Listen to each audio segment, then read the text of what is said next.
Bienvenue à ce 4e et avant-dernier rendez-vous de la semaine du tribunal de l'actualité, votre émission d'analyse et de décryptage sur les médias leaders Twi TV et Watt FM.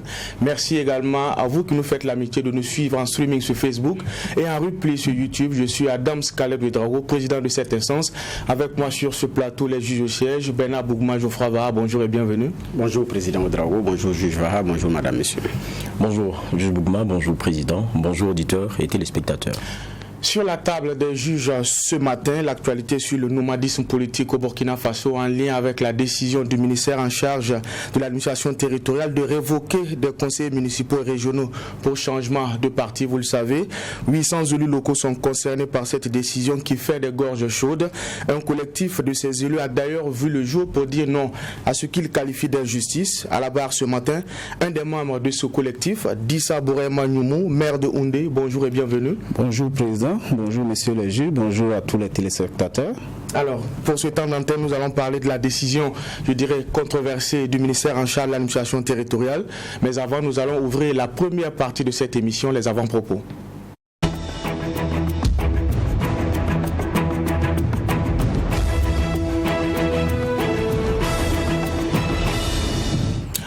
Alors, juge Bourma, nous allons commencer avec vous.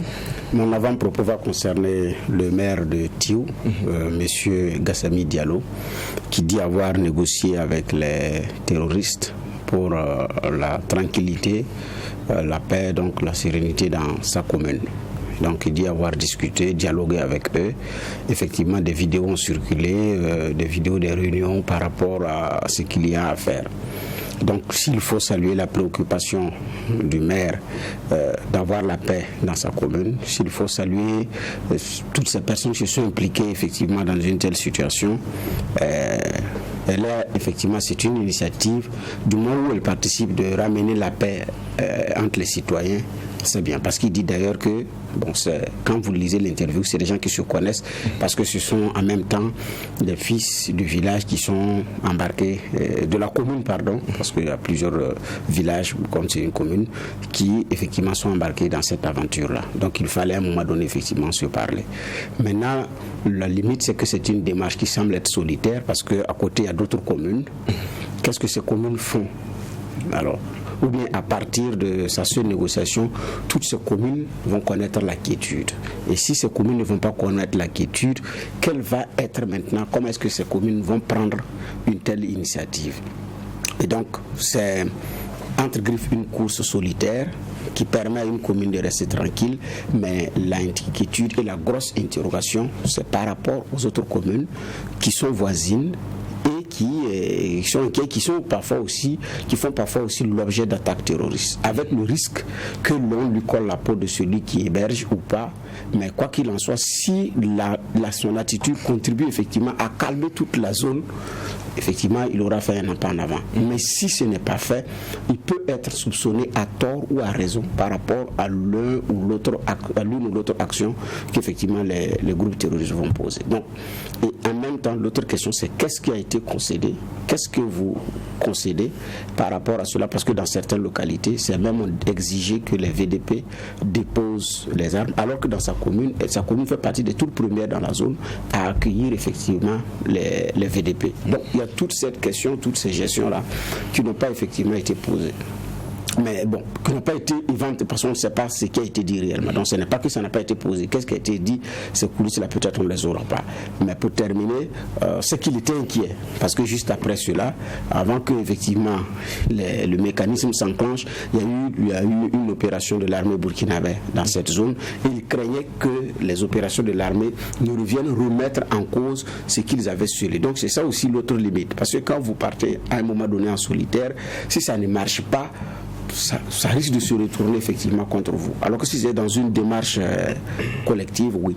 Parce qu'en même temps, il met les autres dans l'inconfort, et même l'État burkinabé. Parce que si à l'échelle commune, c'est comme ça, et que ça continue de taper, ça pose effectivement un autre...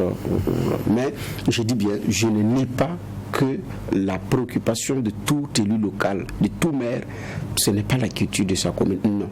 Il y a effectivement que chaque maire œuvre pour qu'il y ait la paix, la stabilité, la prospérité dans sa commune, et là il faut le lui reconnaître. Maintenant, dans les démarches de bonne foi, cela peut pêcher, mais c'est quand même un exemple d'école qui peut avoir un revers de médaille. Mais donc on attend de voir comment est-ce que la suite sera donnée par rapport à cette négociation dont cela a été l'objet d'une interview dans les colonnes de Sidoya. Merci, juge Bourma. À présent, nous allons écouter les avant-propos de juge Vra qui a aujourd'hui, en tout cas, 2 avant-propos. Alors, on vous écoute. Je vais aller vite, puisqu'on a un invité. Donc, mes 2 avant-propos, je commence d'abord par ce qui concerne le Burkina Faso, avec la sortie du président du Faso sur les dernières risques qu'on a eu, notamment concernant le monde éducatif, avec les élèves. Et sa sortie, on retient, moi je retiens 3 points, c'est-à-dire l'appel à l'apaisement et la question de la manipulation, parce que ça c'est bien ressorti pour lui. Il dit on a tous été élèves et on sait que dans ce type d'opération, il y a tout forcément une main derrière. Et puis le dernier élément, c'est que parents et élèves devraient comprendre un certain nombre d'éléments, c'est que il faut revenir à cette raison-là, mais il rappelle aussi aux parents que le respect, ça commence à la maison. C'est vrai qu'à l'école on éduque, mais le respect des parents, le respect d'une hiérarchie, le respect des plus grands que soi, plus âgés que soi, ça commence à la maison, ça s'inculque à la maison. Donc, moi, j'ai vraiment lu et relu cette réaction et je pense qu'elle tombe à point et sur les éléments qui sont ressortis récemment et tout le monde est d'accord que avec ce qui s'est passé aux ENA, ces élèves-là sont allés assez loin. Et le président le disait, c'est inacceptable. C'est vrai que ce n'est pas un visage qu'on a l'habitude de voir. Et on espère que les oreilles réceptives recevant ce message les se remettront en cause et que, évidemment, chacun mette un peu d'eau dans son vin parce qu'on franchit quelquefois des limites et après on se rend compte que, on n'aurait pas dû. Mais je pense qu'il y a un intérêt commun qu'il faut garder, même si on ne se comprend pas sur certains points, il y a quand même un intérêt commun qu'il faut garder et puis il y a des lignes qu'il ne faut pas dépasser. Et j'ai dit j'avais 2 avant-propos. Le deuxième avant-propos que j'avais, ça concerne ce qui s'est passé un peu en Côte d'Ivoire, notamment à Bobo. Et vous voyez des scènes dans lesquelles vous voyez des jeunes qui s'en prennent à des Haoussa. Pourquoi ? Parce qu'il y a une vidéo qui a circulé qui faisait état de ce que, quelque part, il y avait donc des personnes qui étaient en train de maltraiter d'autres personnes. Et ces personnes parlaient un peu à ça, je crois. Et cette vidéo-là a suscité donc la colère. Et très vite, les choses sont parties. Et certains ont été donc pris à partie et certains magasins dévalisés et tout, vandalisés plutôt. Mais quand vous regardez la même vidéo, moi on me l'a envoyé il y a plusieurs jours ici, me disant c'est des Burkinabés. Ça se passerait au Nigeria, d'autres disaient après que ça se passerait en Guinée-Bissau, après en Guinée, et mec, c'était des Burkinabés qui étaient comme ça, traités de façon inhumaine. Est-ce que vous pouviez l'utiliser en avant-propos ou quelque chose comme ça? Je prends la vidéo, je regarde, je check quand même pour voir si ce qui est dit c'est vrai. Mais on voit que la même vidéo a été utilisée et un peu partout avec des raisons différentes et des acteurs différents selon ce qui est expliqué comme titre de la vidéo. Donc pour une même vidéo, il y a plusieurs nationalités qui sont donc ça veut dire qu'à un moment donné vous vous êtes perdu. Et donc il faut être prudent sur les infos qu'on a et les vidéos qui circulent aussi. Parce que pour peu, on risque de se retrouver dans le cas ivoirien et on se rend compte qu'il ne s'agit même pas d'ivoirien forcément. Donc c'est ce type de fausses informations-là qui mettent souvent le feu aux poudres si on n'est pas prudent. Moi je dis, il faut souvent être prudent. C'est pas parce que vous avez reçu une vidéo que d'emblée vous montez dessus, vous commencez à parler de votre indignation, vous commencez à exprimer ceci ou cela. Il faut être aujourd'hui très prudent parce qu'il y a des esprits malins qui utilisent certains éléments pour déstabiliser, pour susciter des haines injustifiées. Et ça, je dis encore, il faut être très prudent. D'accord. Merci, messieurs les juges, pour ces différentes clés de lecture. Nous allons également dire merci à l'équipe de réalisation de cette émission. Nous allons dire merci également à notre convoqué du jour, Dissa Bourema-Nyoumou, maire de Houndé. Merci une fois de plus d'avoir honoré notre convocation. Alors, je l'ai dit, vous êtes visé par la décision du ministère en charge de l'administration territoriale. Vous êtes aujourd'hui pointé du doigt comme un nomade politique. C'est comme ça qu'on va le dire clairement. Alors, déjà, pour certains, vos jours à la tête du conseil municipal de Houndé sont comptés. D'ailleurs, il y a une session municipale qui devait se tenir vendredi dernier pour justement procéder à votre remplacement. Finalement, cette tentative n'a pas eu lieu. Expliquez-nous pourquoi.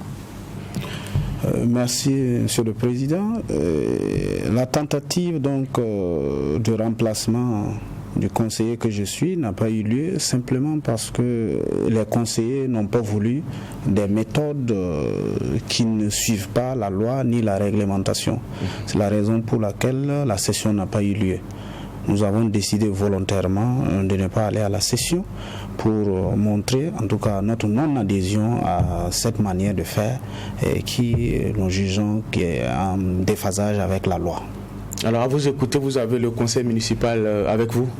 Naturellement, en tout cas une majorité des conseillers. Naturellement que oui. Pour les conseillers qui défendent le juste, ils sont avec moi. Et c'est la raison pour laquelle sur les 46 conseillers, il n'y avait que 17 qui étaient présents pour la session convoquée, je dirais, de façon illégale. D'accord. Alors nous sommes dans le vif du sujet, messieurs les juges. Nous avons sur ce plateau quelqu'un qui est pointé du doigt comme nomade politique par le ministère en charge de l'administration territoriale. On a vu aussi la décision de justice concernant le cas de certains conseillers, notamment Jérémy Sawadro de l'arrondissement 10 de Ouagadougou. Ils sont tous membres d'un collectif, je l'ai dit, de conseillers municipaux et régionaux, en tout cas visés par la loi. Aujourd'hui, la loi fait débat, occasion pour nous en tout cas d'en parler avec notre convoqué du juge, Bush Bougma. Oui, effectivement, vous dites que les conseillers municipaux sont avec vous parce qu'ils ne sont pas d'accord avec ces manœuvres qui sont en train de se passer. Mais en même temps, je vous pose une question. Vous êtes aujourd'hui dans quel parti politique? Naturellement, je suis au MBF. Alors, je suis au MBF du fait que j'ai été exclu à l'UPC, pour mon cas particulier. Alors, si on a suivi les événements depuis 2017, à l'UPC, nous avions été convoqués en justice, comme ça se passe aujourd'hui, pour nous demander de ne plus utiliser le logo ni le nom de l'UPC.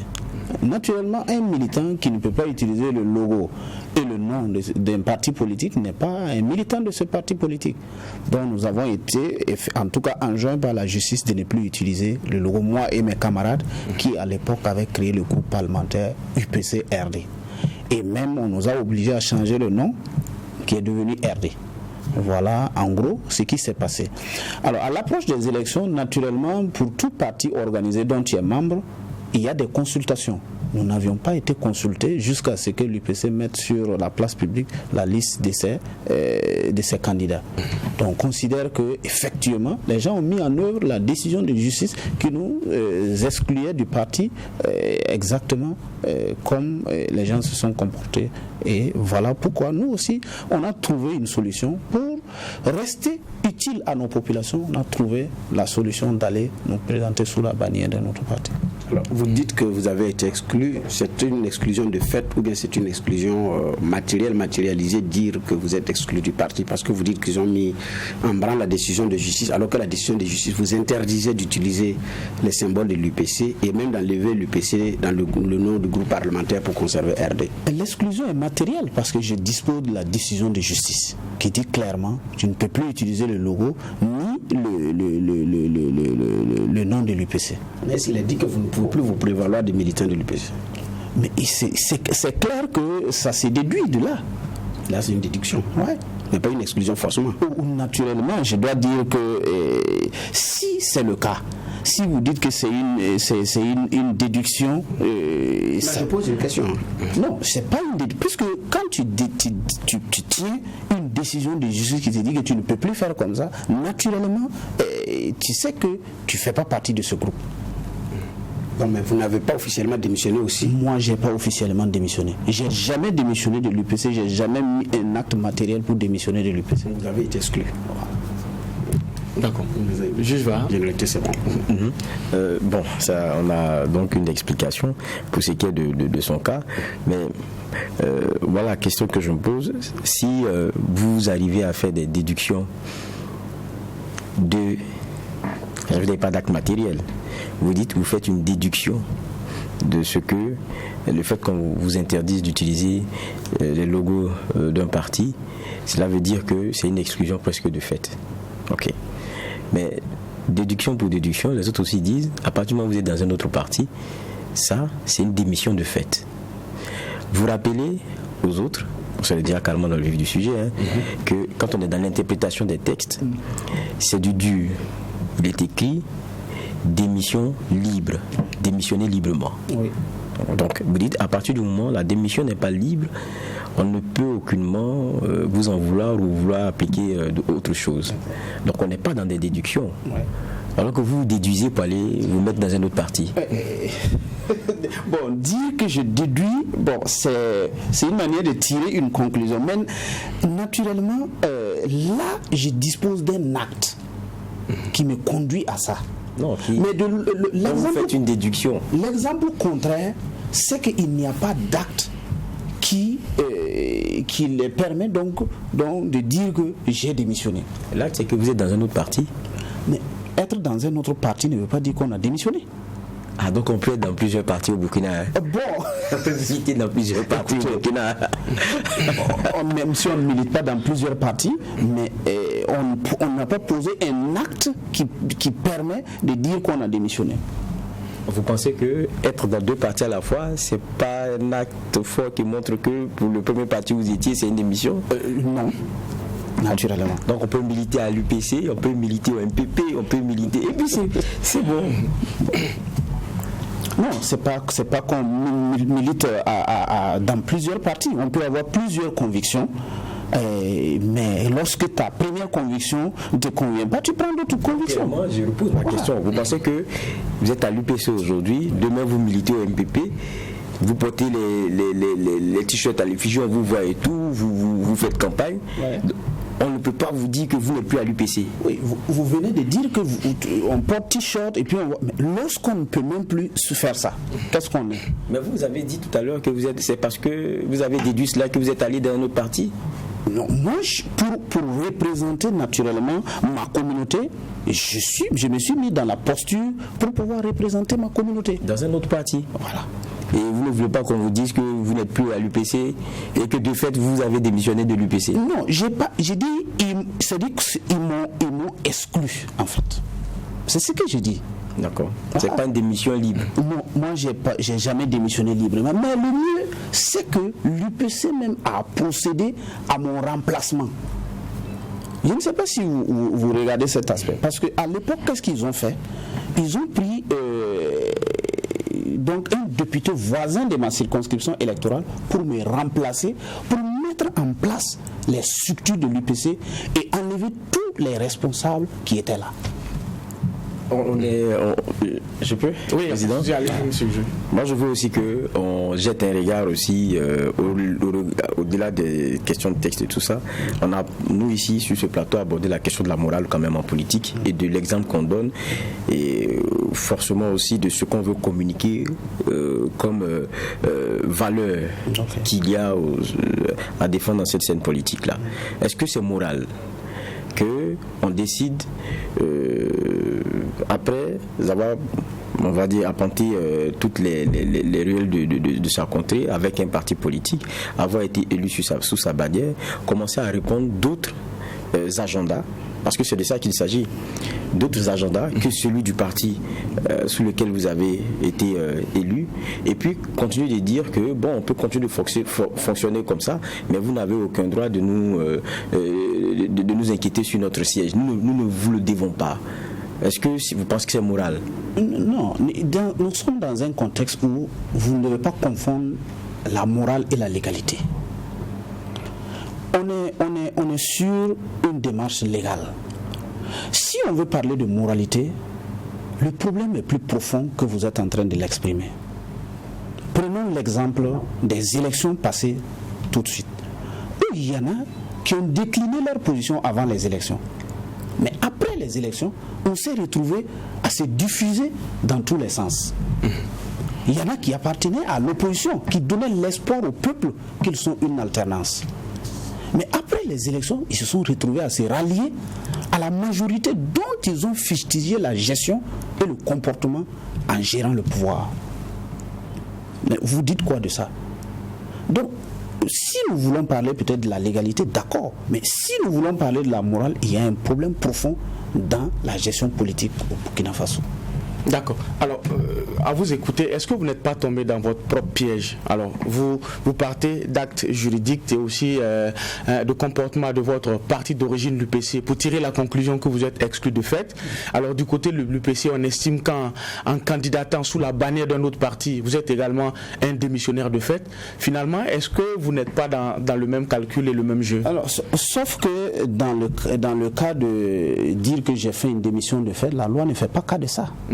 C'est ça, c'est là où il y a justement les bémols. La loi ne fait pas cas de cette démission de fait. Donc c'est une notion inventée peut-être pour caricaturer une situation. Voilà là où nous trouvons. Mais aujourd'hui, à la base, comment vous arrivez à expliquer tout cela? Est-ce que la population à la base vous suit dans votre démarche justement? Parce qu'on est quelque peu perdu. Naturellement que oui. Parce qu'il y a eu un problème avec mon parti d'origine que tout le monde a suivi depuis 2017 et ma base aussi. J'ai pris le soin d'expliquer l'évolution de la situation à la base. Alors, les gens ayant compris, à l'approche des élections, naturellement, les gens s'attendent à ce que, avant cette période, que l'on puisse s'accorder. Mais malheureusement, il n'y a pas eu d'accord. L'UPC a fait la liste de ses candidats et les militants à la base m'ont demandé, alors, il faut qu'on trouve une solution. C'est là que nous avons trouvé la solution. Sinon, c'est parfaitement compris à la base. Et il n'y a aucun problème pour ça. Parce que nous sommes partis du principe que le mandat dont je dispose appartient beaucoup plus à la population qu'à ce qu'on peut appeler le parti politique. Parce que c'est elle qui a élu le conseiller que je suis. Qu'est-ce qui empêche aujourd'hui d'Issa Bourema Nyoumou de couper le cordon ombilical qui vous lie à l'UPC? Parce que courageusement, vous n'avez pas démissionné. Vous dites que vous n'avez pas démissionné. Vous êtes également au MBF. Qu'est-ce qui vous empêche de démissionner? Vous savez, il faut comprendre une chose. Vous voyez, tout ce bruit qui se passe aujourd'hui, c'est lié aux démissions, pas démissionner, démission, pas démissionner. Et vous pensez que quand une population te fait confiance, te met dans une position d'élu, tu te lèves un beau matin, tu prends un stylo et un papier, tu écris oui, je démissionne, prenez tout ce que vous semble appartenir et bon, tu retournes au village, tu t'assois avec ta population. Avant de venir pour être candidat, tu consultes la population. Si la population est favorable, tu y vas. Si elle n'est pas favorable, tu n'y vas pas. Mais pour poser un acte, il faut aussi consulter la population et prendre toutes les mesures susceptibles de te protéger et de protéger ta population qui t'a fait confiance. Voilà comment ça se passe. Juge Bourema, là vous portez un mandat de conseiller municipal et de maire UPC et un mandat de député MBF à l'Assemblée nationale. Donc vous dites que c'est la base qui fait tout, vous n'avez pas démissionné, on vous a exclu. Les autres disent, là aussi c'est une démission de fait. Donc on joue un rôle où finalement la population même ne comprend pas. Si on veut aller loin, la population même n'arrive pas à comprendre bien. Non, en fait, c'est pas que la population ne comprend pas. Ici, les gens se laissent prendre dans le sentiment moral. Or, il faut qu'on reste dans le sentiment légal. Donc en politique, il n'y a pas de morale? Non, en politique, il y a la morale, naturellement. Mais sauf qu'il arrive des fois, des circonstances dans lesquelles il est difficile de se fier qu'à la morale. C'est la raison pour laquelle on essaie de juxtaposer les deux pour trouver la solution médiane qui permette à la population de ne pas en pâtir aux dérives politiques. Qu'est-ce que vous appelez, comment on appelle ça, position médiane? La position médiane, c'est quoi? La loi n'interdit pas ma position actuelle. Il n'y a que la morale qui peut dire, bon, écoutez, c'est comme...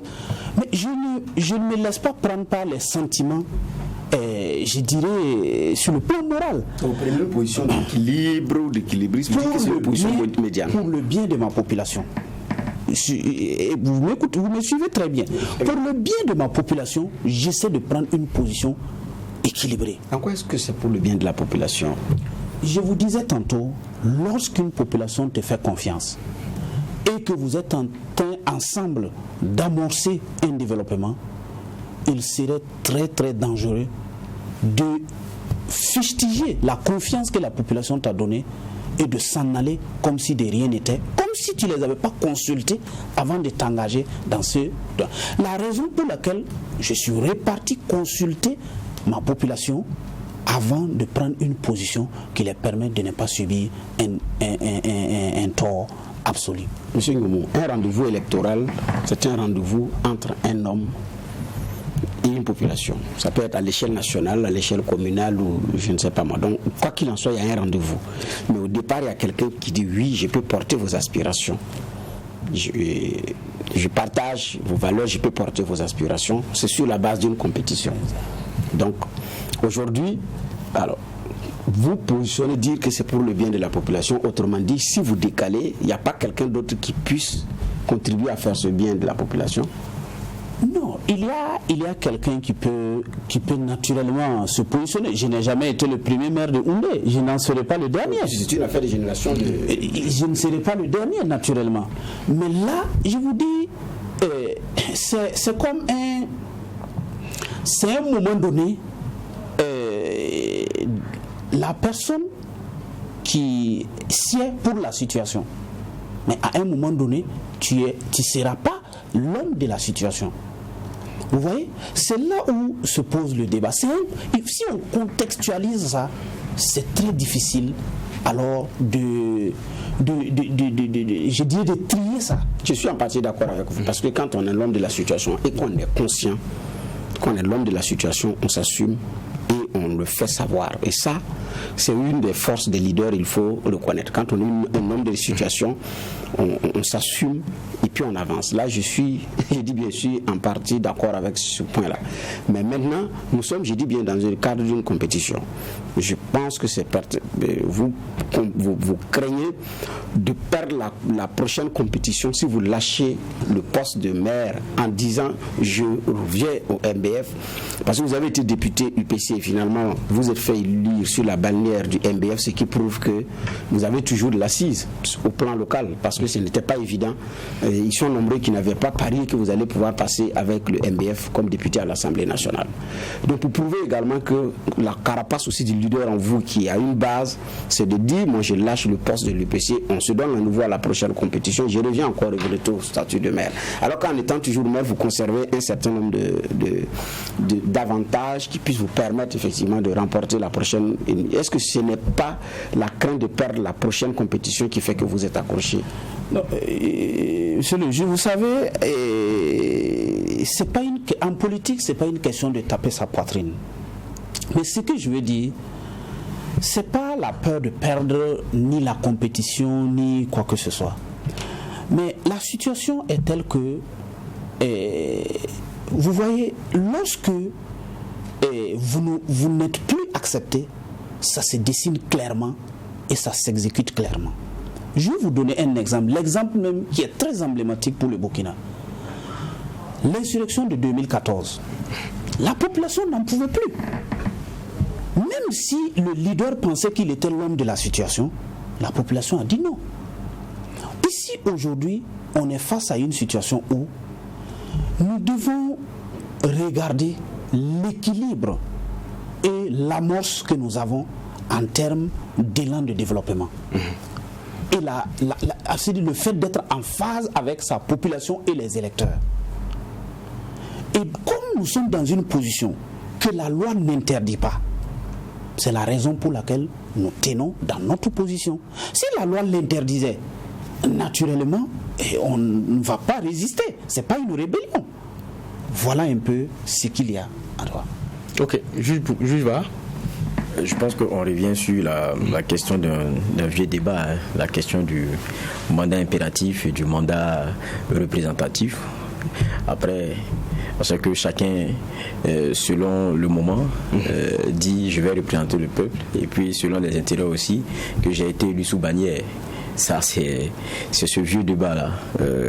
Comme on dit tout de la France, vous allez voir, j'ai dit ça la dernière fois, c'est depuis les années 1700, avec le départ de Louis, c'est des choses qui ont été vues avec une bourgeoisie aussi qui, petit à petit, a tenté de reprendre la main sur une représentation nationale. Bon, ceci dit, il dit, mais à un moment donné aussi, il faut qu'on se dise certaines vérités. Tout à l'heure, j'ai dit à notre invité, il y a la question légale, mais j'ai dit, est-ce qu'on peut faire le débat sur le caractère moral? Quand on prend on prend le cas de l'UPCRD dont il parle, dans les faits, vous êtes d'abord UPC élu sous cette bannière. Et puis, pendant les débats à l'Assemblée nationale, vous faites en tout cas un groupe parlementaire et vous commencez à voter par moment, contrairement à ce que l'UPC dont vous êtes issu, a comme conviction. Donc on se retrouve dans des votes pour certaines personnes qui sont d'une certaine obédience au départ, dans des votes contraires. Et par moment, le nouveau camp accompagnant le parti au pouvoir. C'est ça la réalité aujourd'hui. Vous allez nous dire que nous on vote en notre âme et conscience et que nous représentons le peuple. Et je me rappelle que lorsque vous faisiez votre bilan, à un moment donné, il y a le mot qui est sorti, nous ne sommes pas des députés moutons. Vous vous rappelez? Donc il y a un débat de fond qui moi se pose. Est-ce qu'on peut être élu sous bannière et à un moment donné, au gré d'un certain nombre d'éléments, intérêt pourrait-on penser ou autre chose, on mue. Si on n'est pas d'accord, on rend son siège et puis on s'en va, c'est ce que pensent certains. On a reçu ici, c'est Ladji, donnez-moi le nom. Koulibaly. Il était avec vous. Il est revenu à la maison mère, UPC. Nous, on l'a reçu ici, il a tout dit ici. Comment est-ce que ça s'est passé avec l'UPCRD? À demi-mot, il a dit se retrouver embarqué dans quelque chose où chacun avait son intérêt, qu'il a vu que c'était bizarre. Bon, il y avait déjà ces réalités-là. Pour ceux qui nous suivent, s'ils ne se rappellent pas, c'est celui qui est au cœur de l'affaire Tranquillos. C'est celui qui l'affaire Tranquillos s'est passé. Donc, quand on l'a reçu, c'est pas une question de conviction, c'est pas une question de, je ne sais pas moi, c'est pas une affaire de représenter le peuple ou pas. C'est des gens qui se sont parlé et puis au regard de leurs intérêts ont décidé des choses. Bon, malheureusement, je ne suis pas du même avis que lui, parce que vous avez suivi pratiquement tous comment il y a eu le développement de cette situation qui a amené la création du RD. C'est parti nettement d'une publication dans une presse de la place, disant qu'il y a des députés qui ont trahi leur parti, trahi le parti au pouvoir pour créer une formation médiane. Il y a eu beaucoup de tapage. Mais en interne, dans le parti, les débats ont été fermés. Nous avons pendant plus de 2 semaines demandé à rencontrer même le président du parti qui n'a jamais accepté. Et on commençait à murmurer dans les couloirs, bon, c'est un groupe qu'il faut écarter. Et même dans l'écrit qui est paru à la presse, il est dit clairement qu'ils ont eu les informations dans un document qui circulait sous les manteaux des caciques de l'UPC. Donc, quand il y a une situation de malaise comme ça, et le débat est fermé, vous faites quoi? Vous-même, la presse, vous dites qu'il ne faut pas museler la presse. Mais ce n'est pas les députés qu'il faut museler. Ce n'est pas les militants d'un parti qu'il faut museler.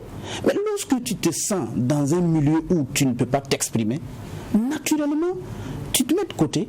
Mais comme on est des députés, on a créé un cadre de travail. Parce que même pour aller chercher tes documents dans le groupe parlementaire, tu es considéré comme l'élément qui écoute aux portes et qui va rapporter. Donc autant créer son cadre pour mieux servir.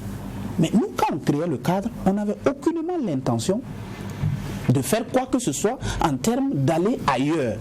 Mais comme les gens ont compris qu'ils ne veulent pas de tendance au sein du parti, par conséquent, il faut carrément les fermer, les présenter à l'opinion comme des démissionnaires, comme des frondeurs, comme on nous a traités de tous les noms. Mais la suite nous a donné raison, avec le départ de Nathanaël et de sa compagnie. Est-ce que nous avions eu tort donc d'aller créer un groupe parlementaire? Parce qu'à l'intérieur, il n'y avait pas de débat démocratique. D'accord. Oui. Peut-être revenons sur le terrain légal. Aujourd'hui, ceux que vous traitez de nomades politiques pointent aussi du doigt certaines faiblesses de la loi. Vous estimez également que la loi n'est pas suffisamment claire sur certains aspects. Finalement, est-ce que le combat n'est pas ailleurs? Est-ce qu'il ne faut pas travailler justement à clarifier cette loi-là pour permettre à chacun des partis de s'assumer?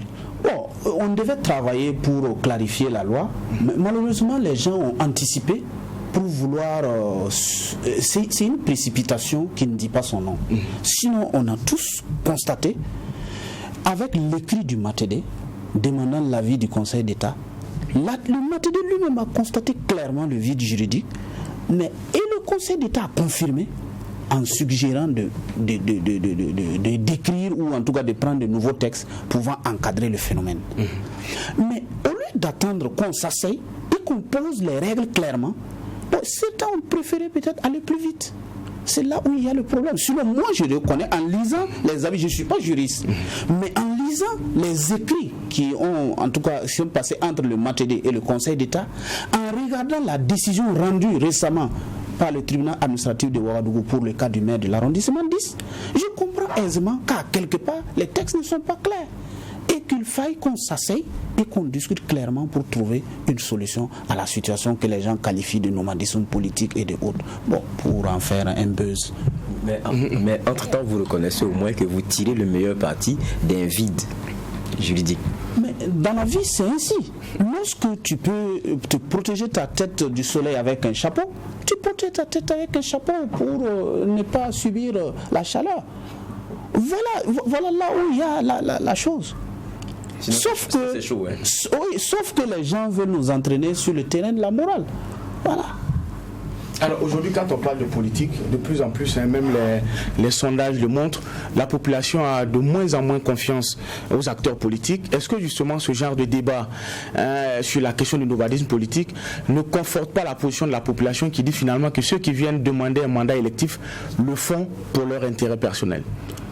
Non, c'est pas le nomadisme politique, le soi-disant nomadisme politique qui fait que les populations n'ont pas confiance aux politiques. Ça peut y participer? Pas forcément. Moi, je trouve même que ça peut pas. Parce que ce que les gens appellent le nomadisme politique, la population elle-même peut régler le problème. Ce qui est dangereux en politique, c'est quand les gens ont le pouvoir politique, ils en abusent. C'est ça qui révolte les populations. Il ne faut pas abuser des pouvoirs politiques dont on dispose. Je fais ça parce que je suis dans une posture politique favorable. Je fais ça parce que j'ai le pouvoir. Ça, c'est ça qui est le problème. Sinon, c'est pas... Cette question de... Je dis, si la population ne veut pas d'un élu, normalement, on devait trouver des mécanismes codifiés pour... On peut même s'accorder sur des pétitions. Si la population ne veut pas d'un élu, qu'on fasse des pétitions. Si le nombre de voix est atteint, on demande à l'élu simplement, bon voilà, ta population ne veut pas de toi. Ça, c'est pas ce que la loi dit. Mais ça devrait être comme ça. Parce que on est parti des élections. C'est les gens qui ont rassemblé leurs voix pour que tu sois élu. Si les gens ne veulent plus de toi, ils doivent pouvoir rassembler les voix pour dire, ah vraiment, nous on a atteint le niveau où on ne veut plus de notre élu. Ça devait être comme ça. Mais c'est pas j'ai bougé ici, c'est pas ça qui crée la méfiance entre les populations et les... Alors, vous n'aimez pas apparemment le terme nomadisme politique. Pourquoi? Je trouve même que c'est péjoratif. Mais comment est-ce que vous le qualifiez? Quelqu'un qui aujourd'hui dans tel parti, demain il part. C'est un changement de posture. On change de posture parce que quand on est dans une posture... Pourquoi est-ce que ça vous dérange? Ça ne me dérange pas. Je peux l'utiliser à souhait. Nomadisme politique, transhumance politique, je peux l'utiliser à souhait. Mais je trouve que c'est des termes que les gens ont moulés. Bon, vous savez, quand on veut faire d'un phénomène un buzz, on trouve les termes qui sied. Mais le terme date pas d'aujourd'hui, même à l'adoption de la loi en 2009. Sur sur le nomadisme politique, c'est pas un terme qui date d'aujourd'hui. Bon, vous entendre parler, c'est comme si c'est dans votre affaire là que le terme nomadisme là a commencé. Non, c'est pas le terme qui dérange. Non, ça ne me dérange pas du tout. Je peux utiliser le nomadisme politique, mais c'est le contenu qu'on met dans ça, tel qu'on est en train de traiter ça. Chacun met le contenu qui l'arrange. Vous voyez un contenu qui vous dérange, les autres voient un contenu qui les arrange. Parce que c'est ça aussi là. C'est pas véritablement un problème, on peut l'utiliser à souhait. Mais tout ce que je dis, c'est qu'il faut reconnaître que ce nomadisme politique, la sanction doit être la population. Autant que les gens disent démissionne, autant les gens pouvaient nous dire, on sait que tu as bougé là, tu as quitté nos convictions, la prochaine élection, tu ne passeras pas. Ça peut se passer comme ça aussi. C'est les populations qui décident à la fin. C'est pas le parti ni le lui-même qui décide. Si tu fais des gaffes, les gens t'attendent au tournant. Juge va. Je pense que ce que vous dénoncez aussi, il y a les mesures contre vous, et puis il y a le fait que, si ma mémoire est bonne, c'est que les sessions ont été suspendues. C'est bien ça? Oui, naturellement. Ça aussi, c'est une mesure. Bon, je vous explique que la suspension des sessions, ça peut être compréhensif, même si c'est une mesure qui impacte négativement la vie des collectivités. À l'époque, c'est Siméon Sawadogo qui était le Matede. Quand il a constaté le vide juridique, avant d'avoir l'avis du Conseil d'État, il s'est dit, bon, si jamais moi ce que je pense avec mes techniciens, c'est vrai, tant mieux. Mais et si c'est pas vrai? Donc pour ne pas qu'on crée des... Vous savez que les collectivités fonctionnent sur des délibérations, des autorisations de budget et tout. Il dit, bon, si c'est comme ça, mieux vaut qu'on dise aux collectivités d'attendre, ne faites pas quelque chose qui pourrait engager la commune avant qu'on tire au clair cette situation. Il envoie un message rare que j'ai ici dans mon truc pour dire, bon, alors, les sessions sont suspendues jusqu'à nouvel ordre pour vous. Il précise dans ça que pour les conseillers municipaux qui ont formellement démissionné, il demande au haut-commissaire et au gouverneur de les remplacer. Mais pour ceux qui sont inscrits sur les listes de notre parti politique et qui n'ont pas formellement démissionné, ils n'ont qu'à attendre. Ça, c'est des documents dont on dispose. Bon, après, il reçoit l'avis du Conseil d'État qui confirme son vide juridique et qui invite le gouvernement à légiférer en la matière.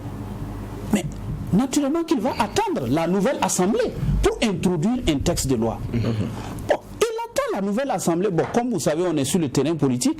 Eh bien, c'est pas lui qui a conservé le portefeuille. On fait venir un autre ministre.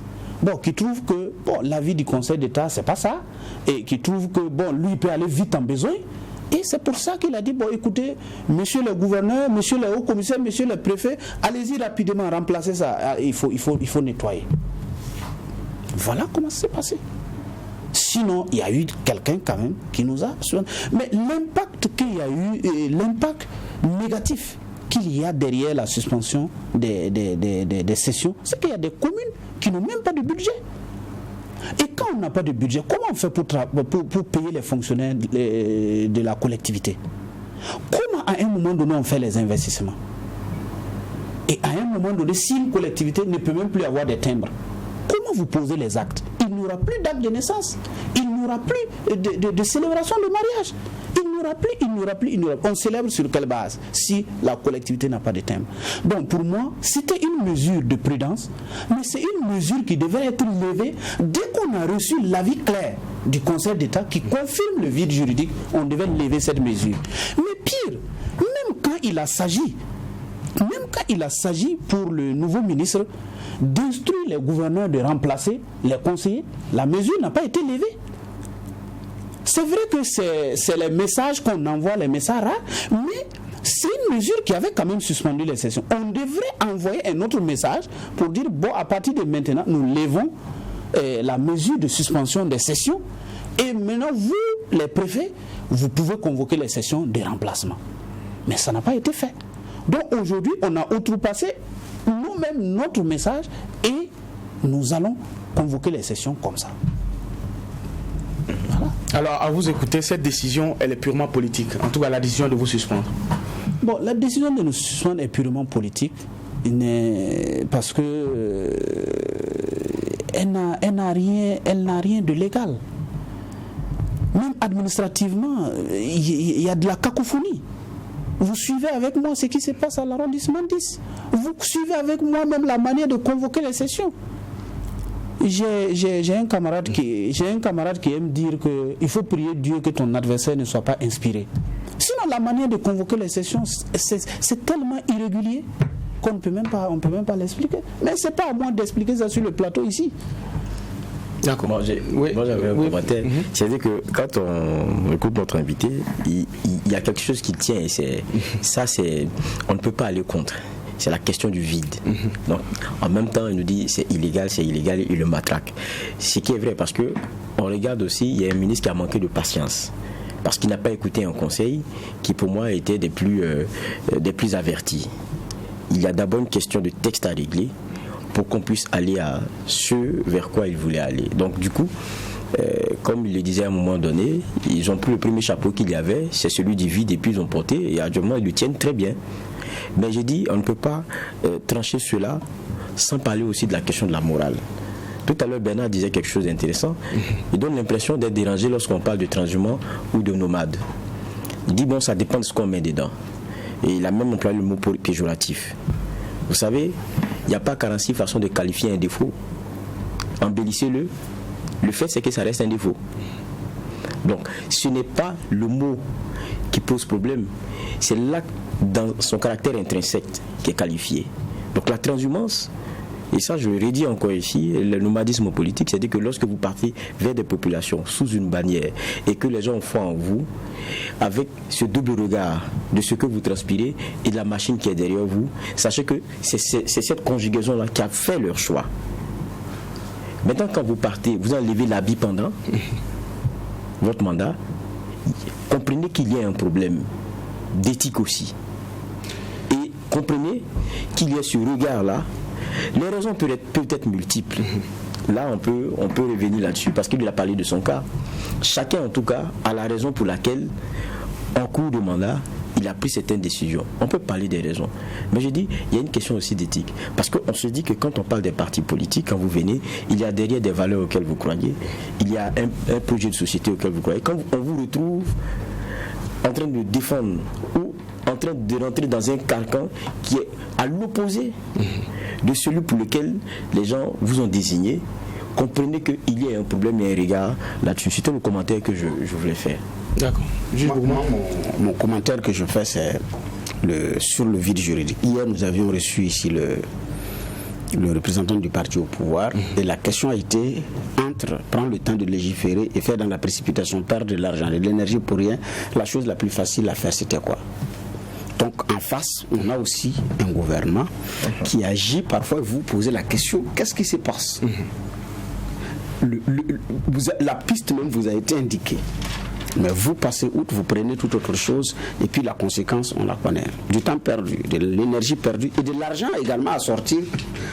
Et de l'argent perdu pour un pays également qui dit qu'il n'a pas suffisamment de ressources. Donc là aussi, il y a une part de responsabilité de nos gouvernements, des ministères, qui a choisi une voie, mais qui permet à des gens, effectivement, de pouvoir agir autrement. Mais la réalité aussi, c'est que, qu'on le veuille, on ne peut pas dissocier ces questions légales à ces questions d'éthique et de morale. Et je disais d'ailleurs que, je crois, le dernier sondage du CGD, le sondage du CDGD avait donné que on est à plus de 70% de Burkinabés qui ne croient pas à la classe politique, et majorité comme opposition y compris. Mais il y a ces choses-là effectivement là-dedans. Parce que du fait de population, ce n'est pas la masse électorale, ce n'est pas celle qui vote. Il y a combien qui votent au Burkina? Le président du Faso a été élu avec combien de Burkinabés sur les plus de 21 millions d'habitants qu'on a? Donc c'est une minorité qui élit. Ce qui fait qu'à la fin, la décision, il y a une contestation à outrance, il y a eu des perpétuelles remises en cause, il y a quoi d'autre? Il y a un problème de légitimité des élus qui se pose à un moment donné parce que la grande majorité ne se reconnaît pas dans le leader et dans le processus électoral. Ajoutez à cela, si vous avez encore un taux de participation suffisamment faible, ça joue encore sur la qualité effectivement de l'offre politique. Donc ces choses-là, on ne peut pas les dissocier parce qu'en face vous avez des gouvernants qui ne rassurent pas par rapport à la gestion d'un certain nombre de choses, mais en face vous avez des opposants qui ont une façon de faire comme si en politique il n'y a pas de parents donnés, il n'y a pas de. Donc c'est le constat que je fais et c'est ce commentaire-là que je fais, Président. D'accord. Peut-être réaction? Non, en fait, c'est pas qu'en politique il n'y a pas de constat donné. J'ai dit quelque chose au début. J'ai dit ce qui est dangereux en politique, c'est l'abus du pouvoir. Quand on va pour négocier avec les populations, on est en phase. Quand on finit d'avoir ce qu'on veut, on commence à dicter. C'est ça qui est le véritable problème. Parce qu'aujourd'hui, qu'est-ce que nous on constate dans ces phénomènes de nomadisme politique? D'abord, quand vous allez regarder ce qui a été dit en Conseil des ministres pour que le ministre même légitime son acte, il a traité les conseillers d'indiscipline, de quoi. Mais est-ce que vous avez pris part au Conseil des ministres ou c'est un retour qui vous a été fait? C'est l'extrait. Si vous lisez le compte rendu du Conseil des ministres, j'ai un extrait. J'en avais pas un avant-propos d'ailleurs. Est-ce que l'indiscipline, même traiter déjà même des élus d'indisciplinés, il y a un problème. Mais même si c'était le cas, est-ce que c'est l'administration qui règle le problème d'indiscipline des militants d'un parti politique? C'est là où il y a quand même à quelque part une difficulté.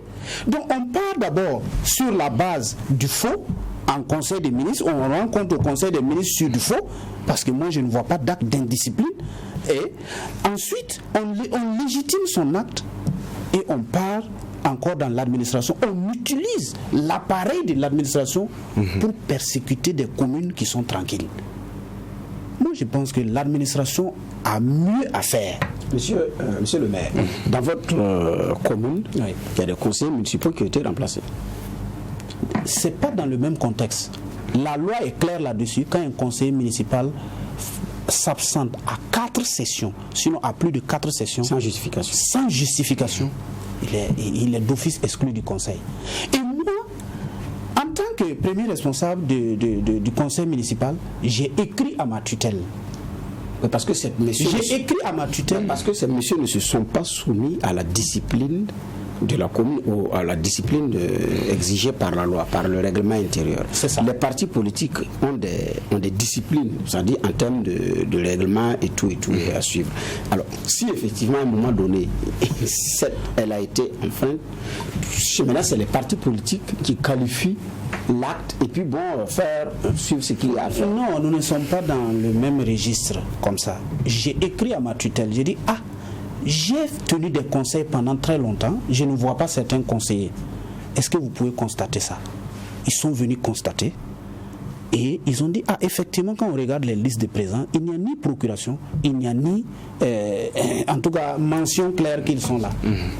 Ils sont répartis et ils m'ont écrit, ils m'ont dit comme ils sont absents pendant tout ce temps, pendant près de 2 ans, vous pouvez les notifier qu'ils sont absents du conseil et qu'ils sont plus membres et vous notifiez à leur parti politique d'envoyer le nom des remplaçants. Voilà comment ça s'est passé. C'était pas une question d'indiscipline ou de quoi. Non, s'absenter à un conseil, on peut avoir une contrainte. Et la loi donne beaucoup de choses. Il y a les procurations et autres qui pourraient justifier leur absence et montrer qu'ils sont avec le conseil, ils sont d'accord avec ce qu'on va décider même s'ils ne sont pas là. C'est valable aussi pour l'Assemblée nationale. Quand on s'absente, on donne une procuration. En cas de cas, j'engage ma responsabilité pour ce que vous allez décider même si je ne suis pas là. Et ça se donne à quelqu'un en qui on a confiance. Ça ne se donne pas à n'importe qui. Voilà ce qui s'est passé pour qu'il y ait des conseillers qui quittent le conseil. D'accord. Alors, merci, M. Dissa Bouré-Magnanou. Vous êtes maire de Houndé. Avec vous, nous avons eu votre part de vérité sur la question du nomadisme politique au Burkina Faso et surtout la décision du ministère en charge de l'administration territoriale. On a eu tout à l'heure la réaction et le commentaire des juges qui font également office de verdict de cette convocation-là. Merci une fois de plus d'être passé. Avec vous, nous avons pu avoir, comme je l'ai dit, votre avis sur cette question d'actualité. On se dit rendez-vous demain pour la dernière convocation, une convocation qui va également s'atteler à donner son jugement sur une question d'actualité, la crise liée aux réformes dans le milieu éducatif et tout, si tout va bien, nous aurons comme invité le ministre en charge de l'éducation, Stanislas Ouaro. Donc rendez-vous à demain pour poser ce regard critique-là. Mais en attendant, restez fidèles aux médias leaders Truc TV et Watt FM.